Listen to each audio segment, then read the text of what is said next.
Sometimes you have made a game and it's basically done and it's getting close to the due date and you feel like your game as is good enough to be entered in the game festival or is going to get a good grade. But at the same time, there's also a couple things you wanted to try out in your game, but you're afraid if you try them out and they don't work, you'll have a game that no longer works and it's risky.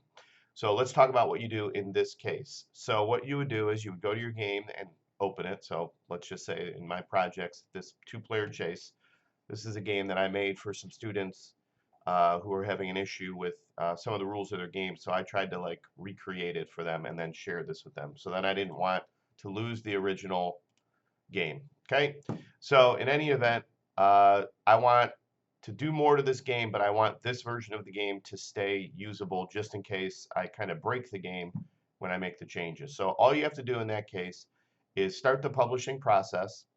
So you're going to click so I'm in my game, okay, and you're going to click the orange upload arrow, the export publish. I'm just going to call it a new game, and it's going to do that thing where it is letting me know when it's ready to be published. Now, if you've published before, we don't need to actually go and officially publish this game. All we're going to do now with the copy is we're going to go to projects and published projects. So this two-player chase game, this is the one that I just hit that publish button on. What I'm going to do now is in this published project area, I'm going to hover over the name of the game and I'm going to click this download arrow. It's a little cloud with a downward facing arrow. And it says import into your library. So I am hitting that down arrow. Now if I go into my projects, you'll notice I have a second two-player chase now with a little cloud on it, meaning I've downloaded it from the cloud. Here's my original. This is the copy right now. So what would make sense, since they're both named the exact same, is to change their name. So I'll go into the pencil. I probably would put in something like original for this one.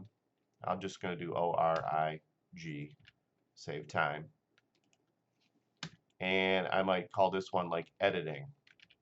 So now, hit the pencil again to save it. So now I go into two-player chase editing, and I decide, all right, I'm going to try to do something that I'm worried might break it or whatever. So I'm going to add enemies or something like that.